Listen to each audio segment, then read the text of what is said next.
autor viene a decirnos con mucha firmeza y gran convencimiento lo mismo que nos decía en el siglo XVIII el barón de Holbach, ¿no? Un filósofo francés de origen alemán.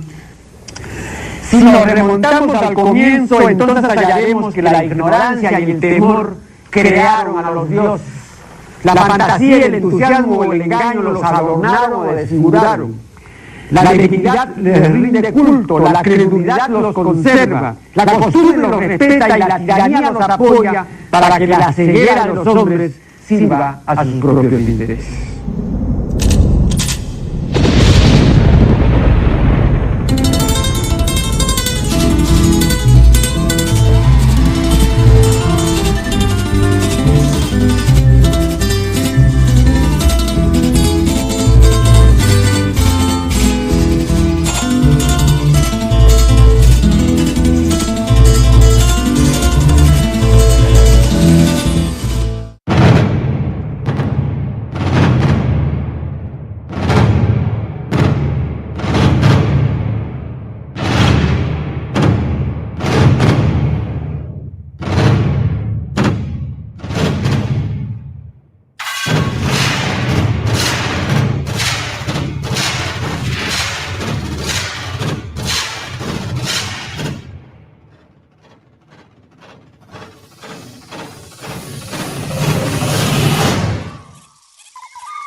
The Native American boarding school era is a dark chapter of American history.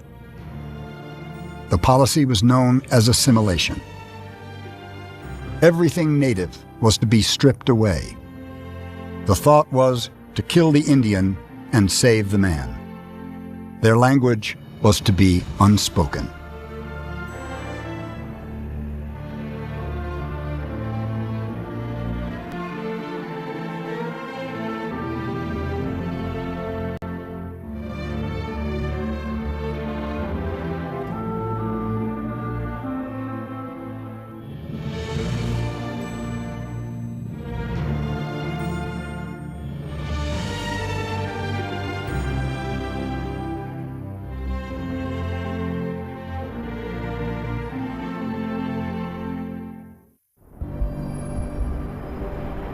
This program is made possible in part by the Lawrence T.D. Janet T.D. Foundation.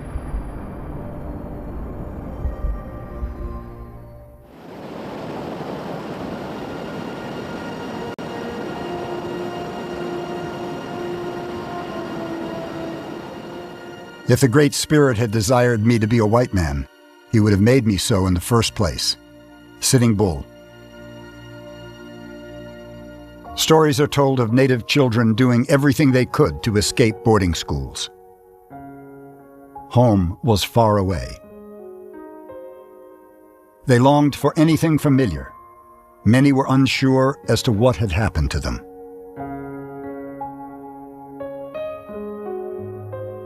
They came from another world.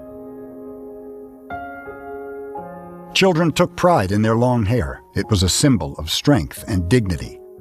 Their hair was cut to Anglo standards. Native clothes changed to military-style uniforms.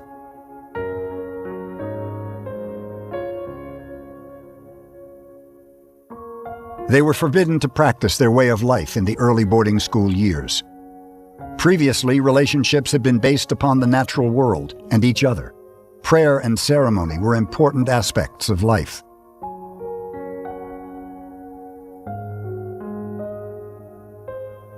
The early schools were run with military precision. It was more accurately should be called ethnic cleansing rather than assimilation, and it has had devastating effects on my people. I think that was a time when the government really felt like that was their last option, with the so-called Indian problem that they had to deal with, and it was the last option to go for the children.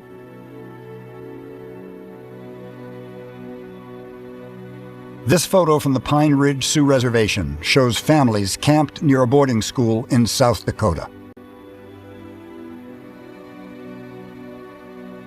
Close family proximity was discouraged. Assimilation affected the Utes in a very tragic way.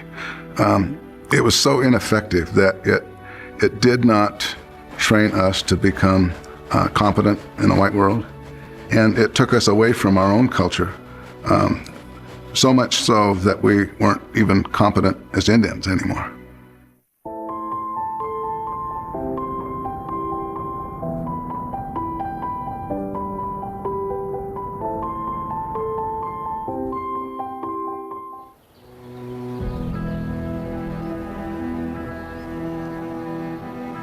It's a summer day on Utah's San Juan River. Cliffs and alcoves along the river offer glimpses of past civilizations. Beginning thousands of years ago, ancestral Puebloans were some of the first inhabitants of this area. The dwellings of River House provided sweeping vistas for ancient people who lived here. Petroglyphs etched into stone tell stories of ancient times. Ancestral Pueblo families lived here, seeking survival.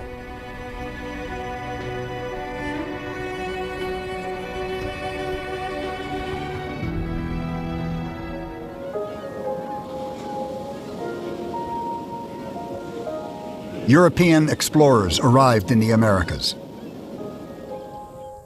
They entered a world inhabited by indigenous people.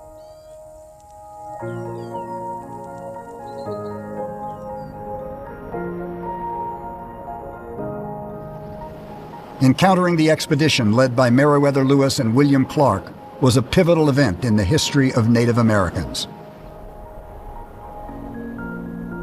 Lewis and Clark explored the vast lands acquired by the United States from France in the Louisiana Purchase of 1803. For Native Americans, I think it was the beginning of a very significant shift in their ways of life, in all areas of their life, from governance to the cultural. Lewis and Clark eventually arrived at the Pacific. It was a significant moment in the history of the American West.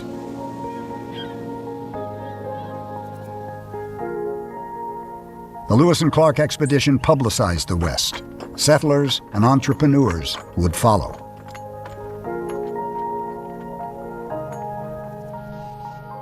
Change arrived, from the stark, remote Badlands to the unforgiving deserts of the American West. The United States government saw westward expansion as progress. Native Americans felt encroachment.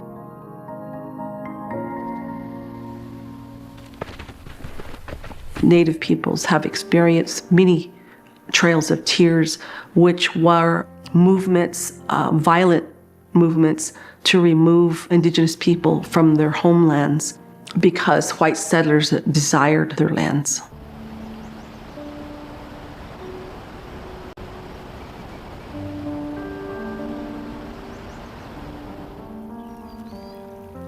The Navajo were marched to a barren reservation called Bosque Redondo on the present-day Texas-New Mexico border. Nearly 2,000 Navajo died at Bosque Redondo. The Navajo were allowed to return home.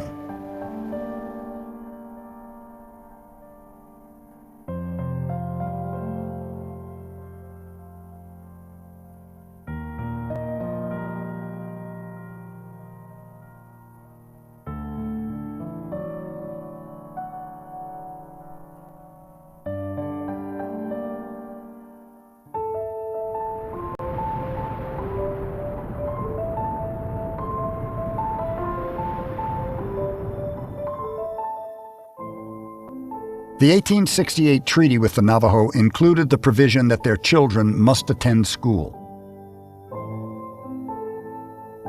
Native American boarding schools had been started much earlier by Christian missionaries.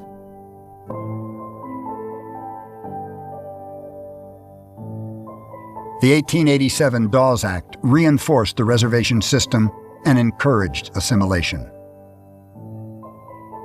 With us, there was immediate declaration of war on our culture. We were forbidden to speak our language and practice our religion. And it's like our war was prolonged, and the assimilation policies were how they implemented it, how they carried it out, and it was very destructive. And it caused historic trauma among most of our people, including myself to this day.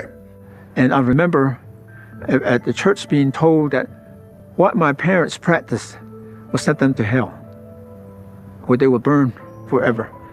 And when you're 7 years old and you hear that, that was really the most devastating, terrifying experience for me.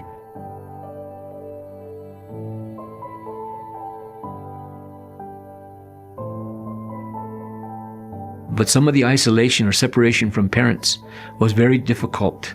But that was part of the agenda. If we're going to, as they say in the past, separate you from the blanket, we need to have full control of everything you do, everything you learn.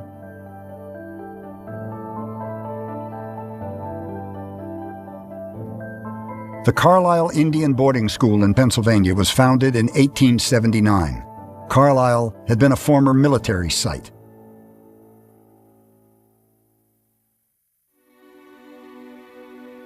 The Native children who were sent to Carlisle, I think they, for the most part, arrived on the train. And so they probably endured hundreds of miles and long hours on the train before they arrived at their final destination, which was Carlisle. Richard Henry Pratt was superintendent of Pennsylvania's Carlisle Indian School. Pratt previously experimented with Native American education, practicing on captives in Florida. Pratt felt they could be assimilated into society if given vocational and religious training. Richard Henry Pratt wrote in 1892, "A great general has said that the only good Indian is a dead one. In a sense, I agree with the sentiment, but only in this, that all the Indian there is in the race should be dead. Kill the Indian in him and save the man."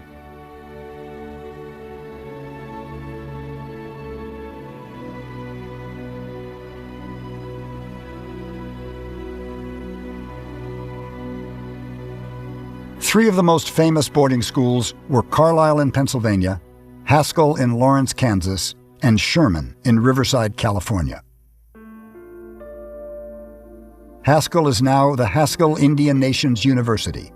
It was founded in 1884 as the United States Indian Industrial Training School. It opened its doors for 22 students. Boys studied farming and labor trades, girls studied homemaking and sewing.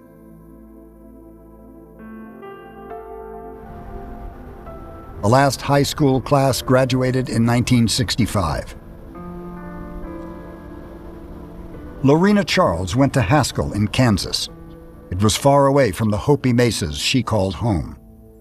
Sometimes a teacher would get a ruler and, get us on our hand or on your leg. And then they would tell the principal, and we'd get an extra another detail to do, like washing the dishes or washing the dish towels. Sherman started out as the Paris Indian School in 1892 in Paris, California. It was moved to Riverside in 1901. It's now the Sherman Indian High School.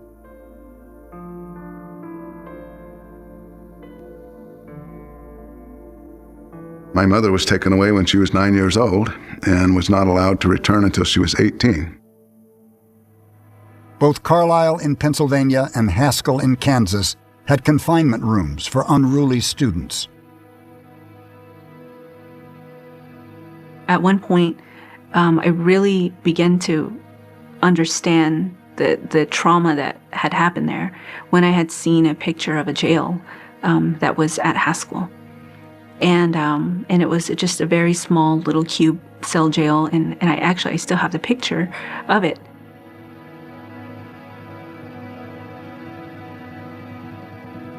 These small handcuffs were recently discovered at Haskell. If truly authenticated, they appear to fit a small child. Well, I've learned that the worst thing was the sexual abuse and then the emotional abuse that accompanied it in many of the schools. A lot of the schools were staffed by people who were many times isolated from society themselves.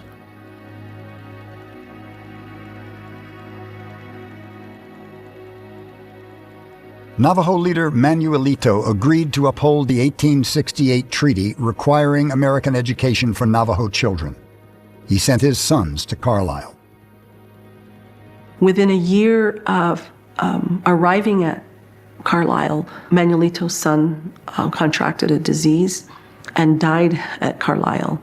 And so Manuelito, upon learning of his son's death, immediately ordered that the surviving children be returned home. His second son came home. He was ill when he returned home and died within a matter of weeks after returning home.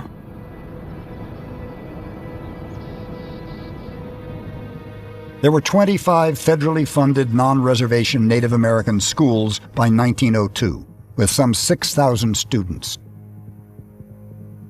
Estimates increased that population to 60,000 by 1973. Boarding schools brought Native children from many diverse cultures together in one place.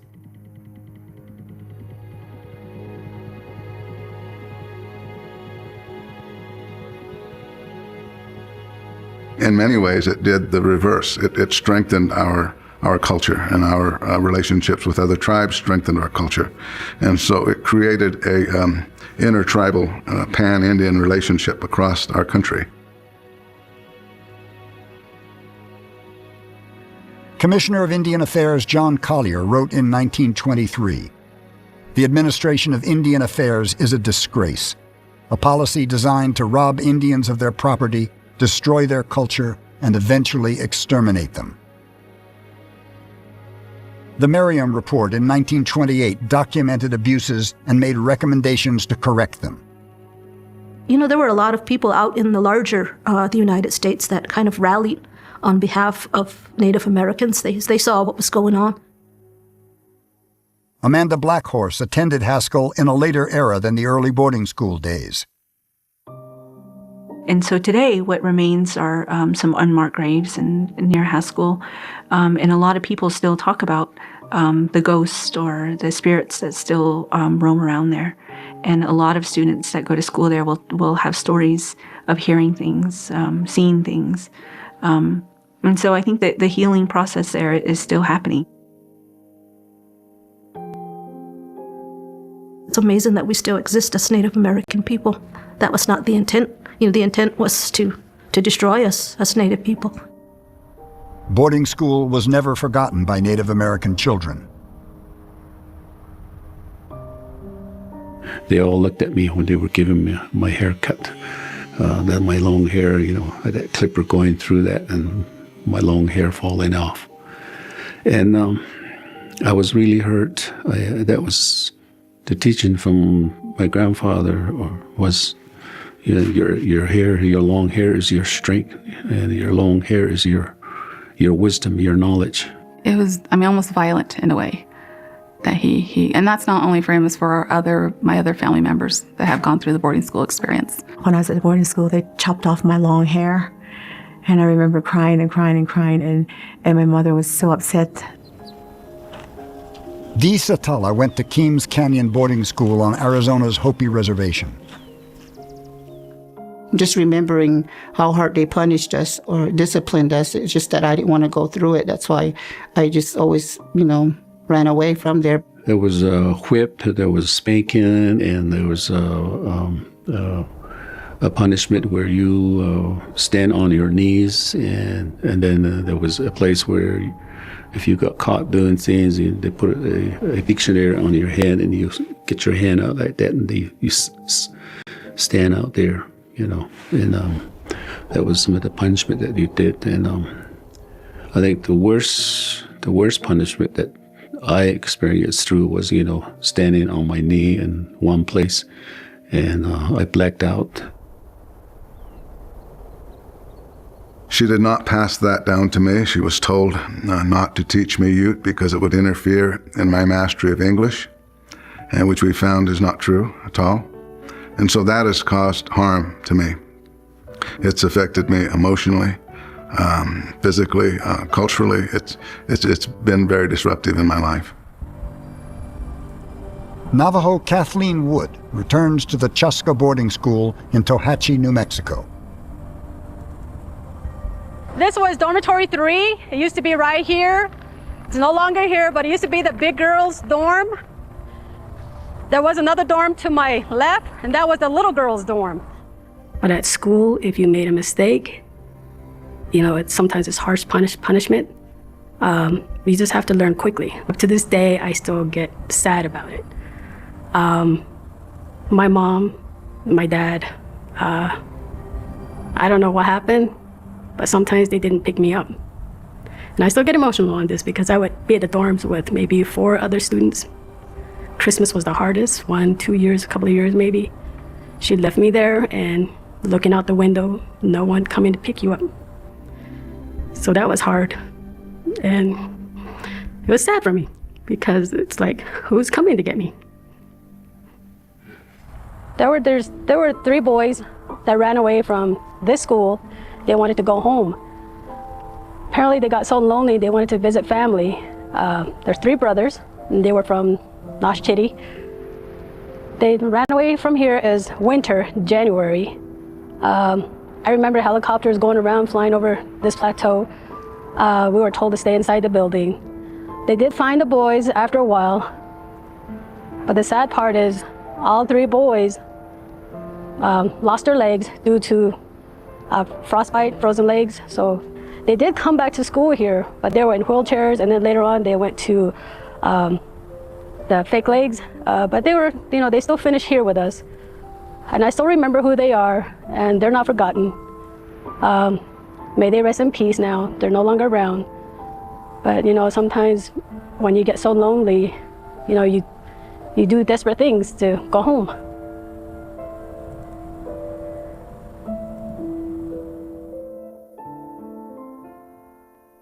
When I was in 2nd grade, that was my worst nightmare. I know I was traumatized from that.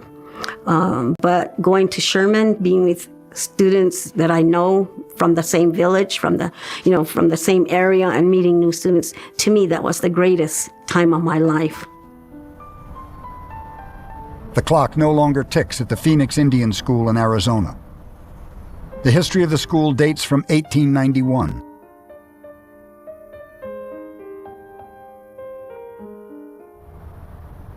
Arlen Palaka of the Hopi tribe attended the school. There's nothing but good I can say about boarding schools. My dad just told us that's what we needed to survive today, and he was right about that. And I was glad I listened. There's many different tribes there, and made friends with pretty much every tribe. I had a friend in every tribe. It closed in 1990. I always thought I was going to get beat or get hit with a board or something, but that never happened to me, luckily.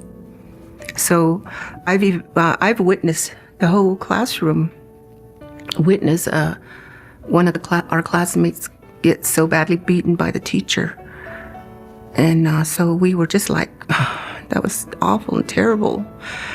But we just sort of went back and continued our class. I don't know what happened. We didn't know anything about reporting or anything like that. So Davina Spotted Elk attended Tuba City Boarding School in Arizona as a young girl. I would say my worst experience was when, after Tuba City Boarding School, I had gone on to Seventh-day Adventist boarding school in Holbrook, Arizona. A lot of girls that were away from home, I would hear them sometimes cry in their bed. I probably only lasted half the year because I had cried so hard. There was a group of girls, little young girls, that ran away. We didn't know how far away home was, so we thought maybe it wasn't very far. But they said no, they caught us, and we went to the main principal. I don't know if he was a principal or the director of the boarding school, but they said that he had whipped each and every one of them with it was like a cord. It was like a electrical cord, I think they described it as. And they showed us the whipping marks, and some of them were very deep. And that was very scary for us. I think they wanted us to see that, so it would show, if anyone ever leaves again, this is what's going to happen. So we were terrified. And from that, for me, it was very traumatic. And we didn't know a word of English. And they tried to tell us something, but we didn't understand. And then they kept telling us, and sometimes they would lose their patience and start talking hard and yelling, and then we start crying. So it was a terrifying experience. Cheryl Marzak visits Navajo Carl Begay. Carl is a sheep herder who lives near Chinle, Arizona. Carl remembers the Intermountain Indian School which he attended in Brigham City, Utah. Not Navajo, just English. Always speak English all the time. They used to get, but when we're out there in the sticks somewhere, we always sing or we always tell jokes, Navajo jokes and all that. Today, the Intermountain Indian School is only a skeleton of its past.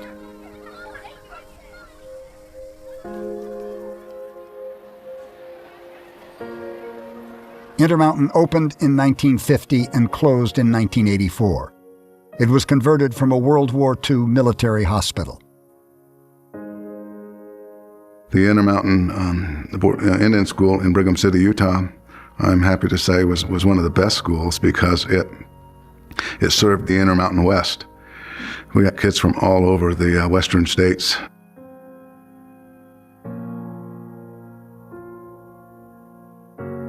Many Navajo were bused to Intermountain from their homes in Arizona and southern Utah. Darlene Smith met her husband Roy at Intermountain.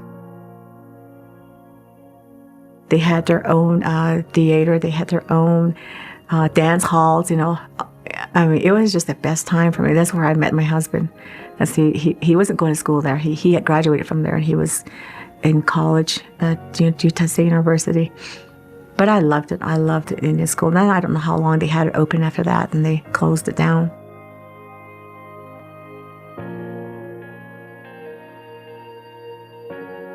Boarding schools faced issues of overcrowding and funding shortfalls. Many parents wanted their children educated closer to home. All of a sudden, the budgets were shut down, and we were really upset about that because it's like we finally got a hold on the federal schools to serve our kids, and then they shut them down. They pulled the rug out from under us.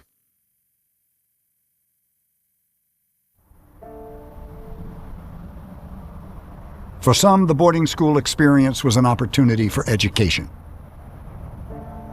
The teachers were good.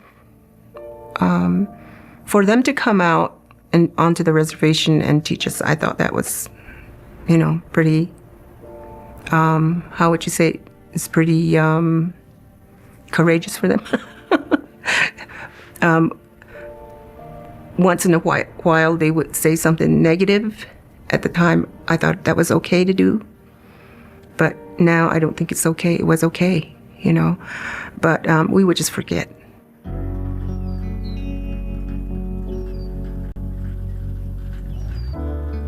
Davina Spotted Elk and Amanda Blackhorse visit the home of Davina's grandmother in Big Mountain, Arizona. Davina's grandmother is a respected Navajo elder. She's witnessed tremendous change over the course of her many years.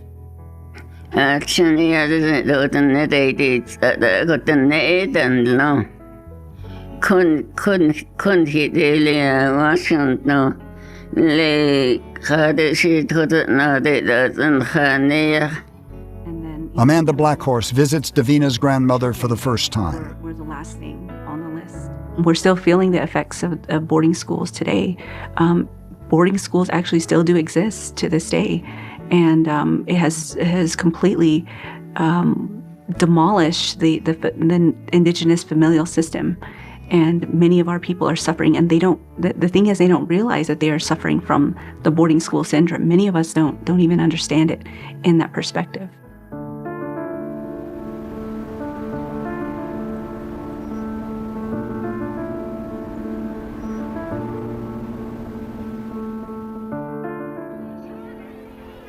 In the 1960s, the Civil Rights era brought change.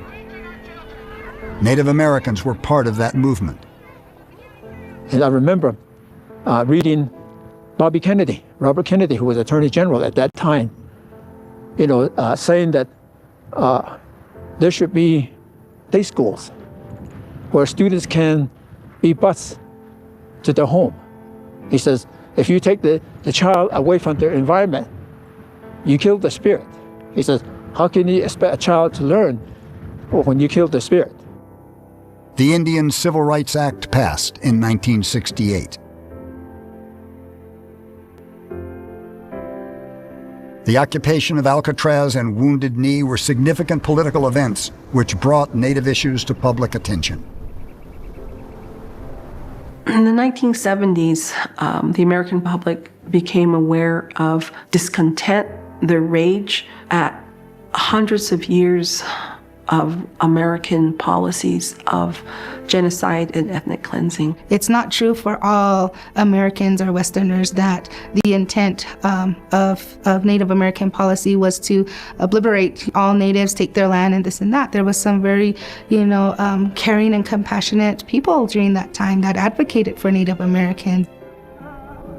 Congress passed the Indian Self-Determination and Education Act in 1975, giving tribal communities greater control over their own affairs. The Santa Fe Indian School in New Mexico was started during the assimilation era. Pueblo governors acknowledged deficiencies in education. Committed educators proved to be catalysts for positive change. I'm uniquely qualified to know what the kids are going through because I went through the same thing, being away from home. So I know what the kids are going through, but I also know that what the kids are as capable of doing. The Santa Fe Indian School is owned and operated by the 19 Pueblos in New Mexico. They have taken responsibility for educating their children. The Pueblo Council named Joseph Abeta as the first superintendent. Those people have failed our kids for over 200 years. If we fail once or twice, relative to how many times our kids have been failed, we deserve the rights. So we took it on. I am from the Tlingit and Haida tribe in Alaska, and I'm affiliated with the Mescalero Apache tribe. Alicia is a boarding school student at the Santa Fe Indian School. When you go to the Santa Fe Indian School, you experience what it feels like to be genuinely cared about and to have the support from teachers and from staff and from your friends. Self-determination means self-determination. A condition for self-determination is that we learn how to do for ourselves, accept responsibility, and when we do good, it's our success. When we do bad, it's our failure. And creating that kind of attitude, I think, really motivated a lot of kids to show people who we are, that we are capable. It's definitely difficult to think about what boarding schools were compared to what they are today because it was so different. A lot of terrible things took place and a lot of terrible things were inflicted on Native Americans, and I think it changed. I know I've let this play for a while and I have not said anything since, but I wanted to share these two videos, at least three, well, two, because I think that a lot of us do not even take the time to really watch these videos. Regardless of how you feel about me and this channel, you can hate me all you want. Don't hate the message. Hate the messenger? Fine. Fine. Hate the messenger. Don't hate the message, which means don't come to the channel and attack if you want this message to pass. Because if you come to this channel and attack, then that means you don't want none of this message to go through. So you have to understand, what are you attacking? If you're an enemy or a friend, if you're an enemy, we understand what you want. But if you're a so-called friend hating the messenger, You have to understand what you're attacking. This doesn't stop. You can be part of the problem too. From wanting to... Anyways, thank y'all for being here, man. I appreciate you. Thank you, sis, for being here. Hold on, just for you. Bruh.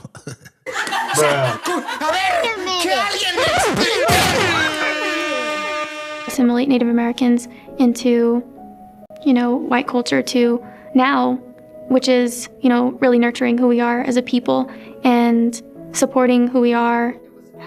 Alicia attends Carlos Santisteban's physics class. Resonance to it. We're going to look at that a little bit more in terms of what's happening with the waves, but not that. Alicia ends her day at the dorm, which is her home away from home.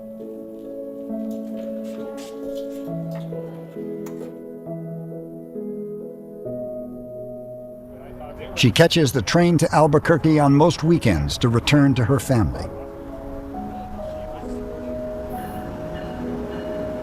I feel like whenever I was going to schools in Albuquerque, the public schools, I was able to click with people, but not on this particular level, because going to the Santa Fe Indian School and being Native American and being surrounded by Native American students, you build connections with them that you can't with people that don't understand and don't relate to who you are on a very...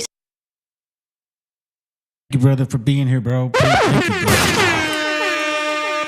Because this is a thorough message, man. I wanted to share these videos, bro. I think these videos are so important. Sometimes we need to sit back and shut the fuck up and just let other people talk, because it's so beautiful and you see all the stuff that is actually going on. You know what I mean? This is powerful stuff, man. I love this shit. I know people don't... Look, whatever. It is what it is, man. Let's go. Spiritual and I'll see you soon, bro. Personal level. And I think it just gives you a lot of room for, you know, discovering who you are and figuring out like who you want to be. That's our school. It belongs to us in a way that schools have never been our schools. And then we're at this tipping point that I think could go either way. And it is essential that our young people understand their responsibility. And as a teacher, I remind them and I tell them, and I say, think about the future. We're uniquely Native American. How do we take those Native American values and belief systems and how do we put them into this school, that Santa Fe Indian School, so that you come onto campus and you know we're an Indian school, you know we're an Indian boarding school, and that we're okay with it, we're good.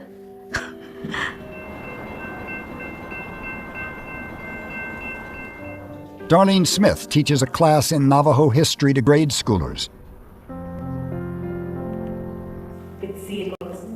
Navajo language, culture, and history are embraced here. In the boarding school days, the government didn't want us to speak Navajo. So I think a lot of the parents from back then, the ones that went to boarding school, I think they're grandmothers now. What I love this so much, man, because you know, obviously I have 4 kids, but one that matters the most is my oldest son. You know, he's autistic and blind. He doesn't have relationships. He doesn't have the opportunities all the other kids have, or all the other young men have, or all these other men have. He is, you know, what he is. And a lot of situations happen with our people. A lot of our children are disabled, man. You know what I'm saying? And I think that society, or at least the way that they structured it, I could say that they use that excuse too, to then say, oh, we have to dumbify their society because, you know, they have too many sick kids. Nah, bro, it's because you also put poison in our shit.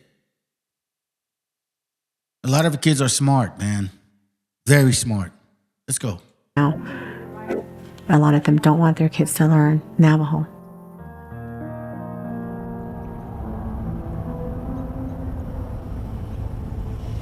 Dacian Spotted Elk is Davina's son. Hey, thanks for stopping by, brother. Roy and Darlene Smith are his grandparents. He attends East High School in Salt Lake City.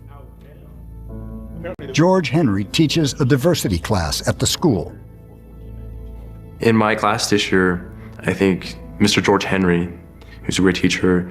He does a great job at teaching different cultures and explaining, how it is to be a person of color. Well, yeah, that's what I'm kind of understanding. I've been taught to, always take pride in it, and I think it's awesome that I'm Native American, and I hope other Native Americans realize that also. Growing up, a lot of kids would say racist things, and I could recall one day a kid told me to get your Native American butt out of here and go home, and I didn't want to be mean or say anything mean back, so I gave him a brief history lesson about Native Americans, and I said, this is my home, and I told him how Native Americans, how we struggled and how we were pushed away from our homes, and. So let me share something with y'all. I've taught my daughter and I to deal with the word beaner like nothing. She calls me beaner, I call her beaner, right? And I tell her, don't say that stuff to people outside. This is just an inside joke, okay? Do you want to know why? Because I'm basically making the word for what it is. It's just a word. I'm not going to let these people take advantage of my kids' mentality. Neither should you guys. I think, anyways, let's continue. He was shocked, and he didn't say another word about it ever again. Dacian plays on the basketball team.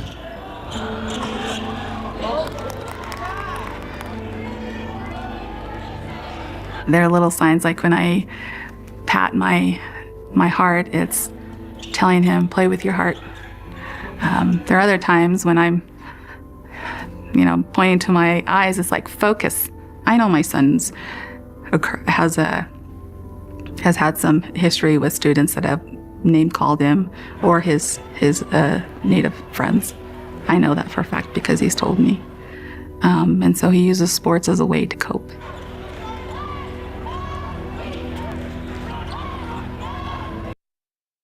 It's important to protect our children, to protect our families, to protect ourselves.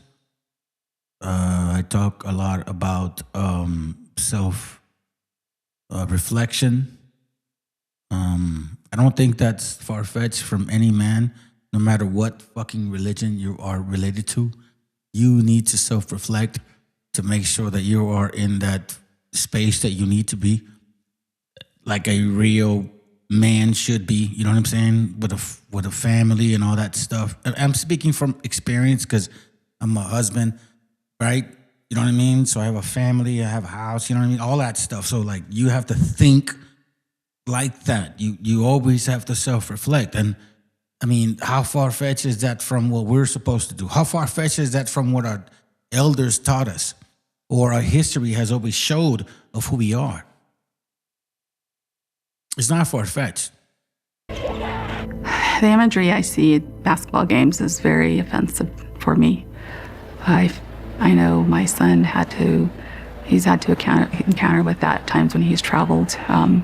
There's a high school not far from here that has the imagery, and I've seen when football games when you've seen the painted faces on them, or basketball games, either they're making the whooping noise. Some of the things I hear and see, people doing the chant and call me racist names, and it hurts sometimes. And I can recall, one game where I let it get to me, and I didn't want to play or finish the game, and I couldn't believe someone would say something like that to me.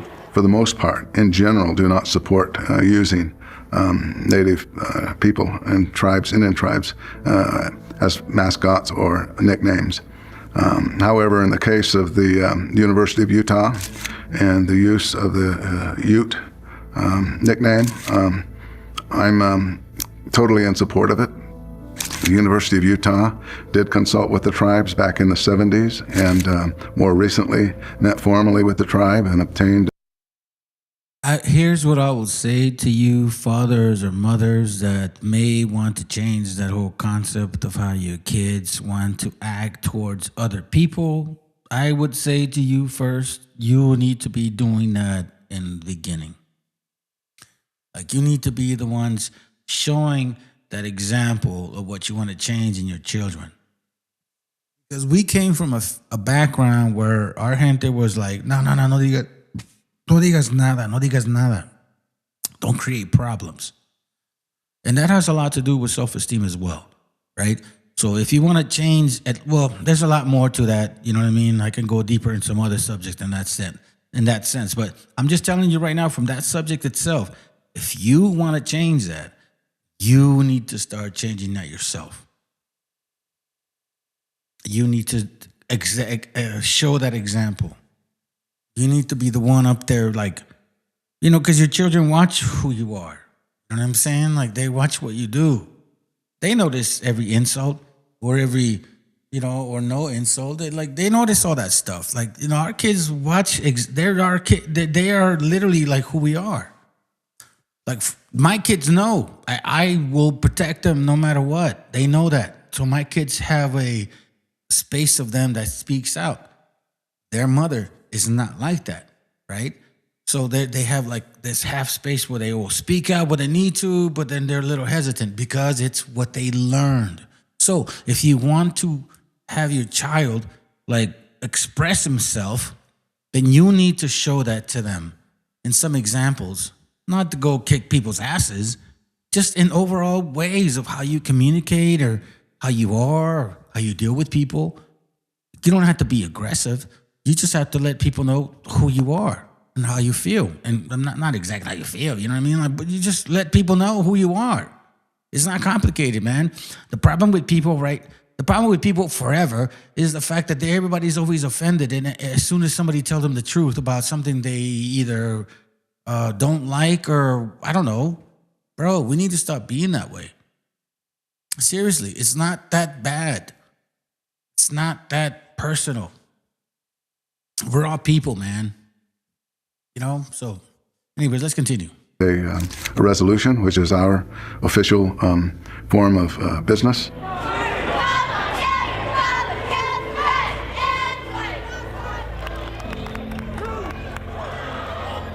Amanda Blackhorse is possibly best known for participating in the lawsuit regarding the Washington Redskins' name.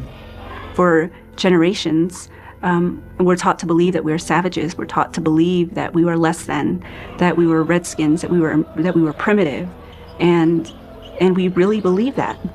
That has been beaten into our heads. You have mascots. You have cowboys and Indians in Hollywood. The only representation out there of Native American people. And you know what's so funny? That it's not just happening from white folks. Negros are saying that to you guys too. Negros, black folks that look like from West Africa are saying the same shit too. People from Europe are saying the same shit. Obviously, it's right in your face. She's saying it, but they're all saying it. Next thing you know, we'll have Asian people from like China and Japan saying that they're the ones from here.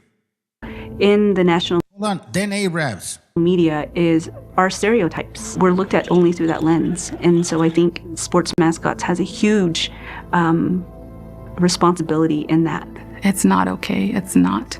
Although I know there are tribes that say, oh no, it's honoring us. But no, look at the statistics. Read the statistics. It really does impact our younger generation. It impacts them to where they are ashamed.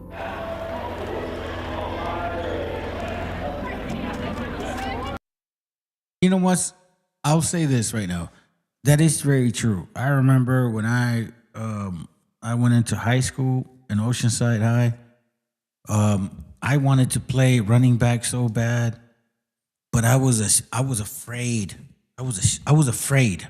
I don't know about ashamed. I was afraid. I just felt like, nah, maybe. But you know what? That was because it was engraved in me in that sense.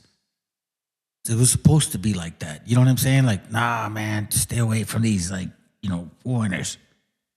Bro, I'm telling you that as soon as, what was it? I don't know, some summer and 2 years down the road, I started playing football with these same people that played football. I was running them over, man. And then that's when I realized, like, what the hell? Why didn't I just do it? Why didn't I just try? A lot of us have that problem. Y'all just need to fucking try. Try it. My friends, I'm telling you, man, that's one thing that they took away from us.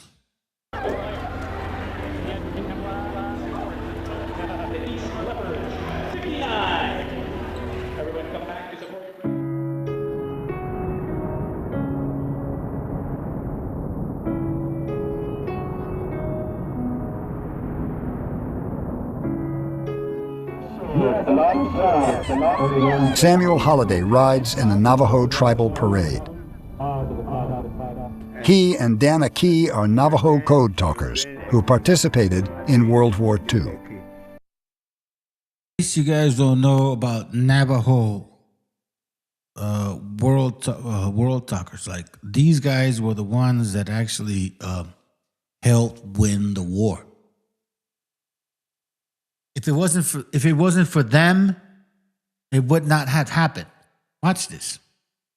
Code talkers. And this is our gente, okay? This is not some fucking strangers from other nations. This is not somebody that was supposedly black and had woolly hair and they found him here. You know what I mean? This is our people. Tribal parade. He and Dana Key are Navajo code talkers who participated in World War II. Code talkers used native language to communicate vital information which enemies could not decipher. People from several Native American tribes were code talkers in World War I and World War II, the same language that was discouraged during boarding school days. They call that brown soap. If you hear talking Navajo, they smash it right into your face like this. Brown soap was bitter. They are regarded with a great deal of respect for using the Navajo language to create a code, which many people say then was very significant to ending the war. The boarding schools contributed many former students to the military. Ira Hayes participated in the flag raising on Iwo Jima during World War II. He was a member of the Pima tribe and attended Phoenix Indian School. Native Americans, and including the Navajo people, are some of the most patriotic people, patriotic citizens of the United States. I believe that it is a part of the processes of American assimilation. And so it's very difficult to separate our sense of who we are as citizens of our respective and distinctive tribal nations and being citizens of the United States.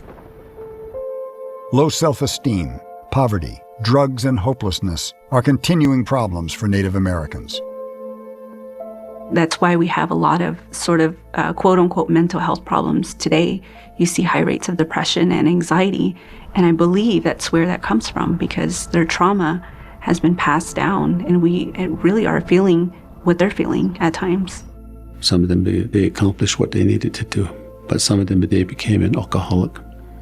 One of the very, very close friends, when I got married and when I had the family, we were driving downtown in Flagstaff. There was this man carrying a gunny sack, carrying aluminum cans. And it turned out that that was one of my very, very best friends. And he was out there, he was homeless.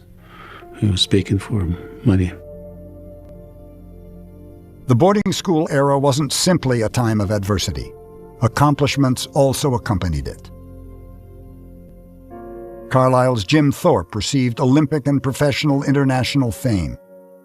He is widely known as one of the world's greatest athletes. For someone like Jim Thorpe to come out of that and to be acknowledged for his... In case you guys don't know, Jim Thorpe was a native brother. In case you guys don't know that. In case you guys don't know that. Okay? Let me see what you guys say, sis. The San Carlos Hotel in Phoenix is built on the grounds of old Indian schools. There's a well in the basement where kids drowned?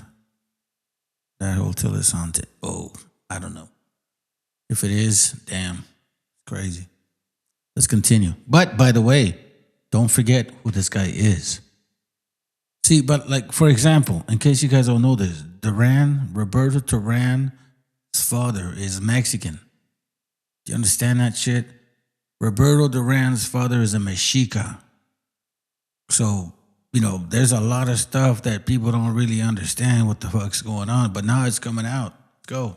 Feats as an athlete, I think was a point or a place where people could feel some sense of pride that one of their own had indeed accomplished something great against such adversity.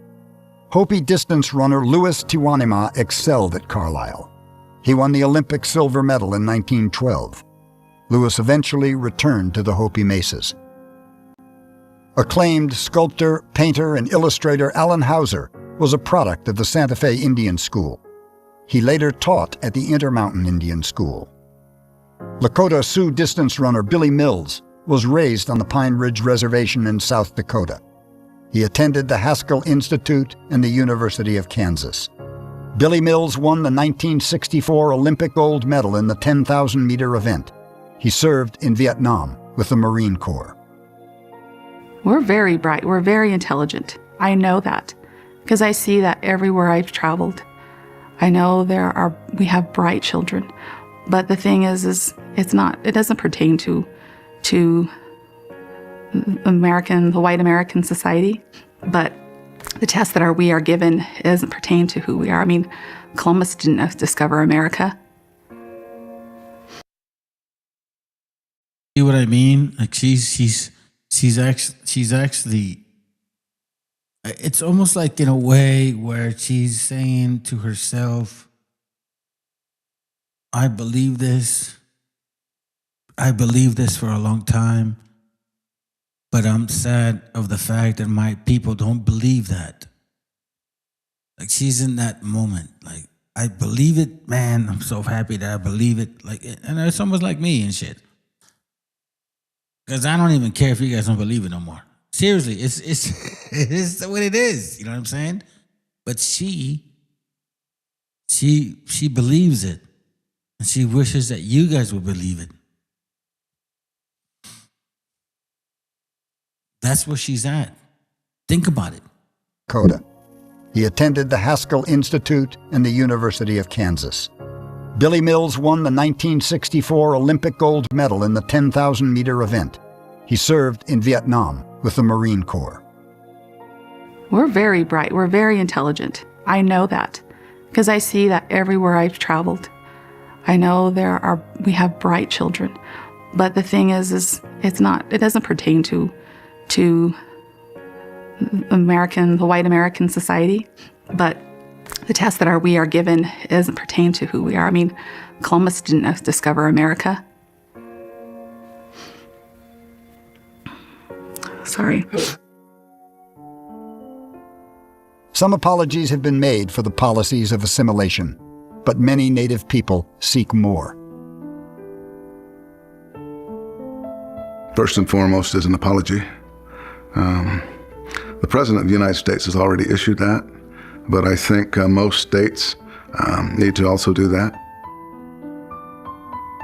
I've often acknowledged the painful history, the broken promises that are part of our past. And I've said that while we couldn't change the past, working together, nation to nation, we could build a better future. Some refused to retaliate when the opportunity came. And I told myself that one of these days I'm gonna go get her back. But I did see her, and she's an old lady now, and I thought, no, I can't do that. But at the time, I was angry. It's like, no one just goes and slaps you for no reason. I was doing what I'm supposed to be doing. This is a great country, and we need to remember that. But it requires maintenance to keep it great, because I'm a big Thomas Jefferson fan when he said that our democracy hinges upon the quality of the education of the public. And we're starting to see that today. The past is marked by the graves of children. The cemeteries far away from their homes and families. They are remembered only in the hearts and minds of a few. When we remember the stories of their experiences, we remember the children who died there, who never returned home. Many of them not only died from sicknesses and diseases, but they also died from loneliness and heartbreak. Their stories remind us that we should always do better and that we should cherish and love our children, and that they are the next generation.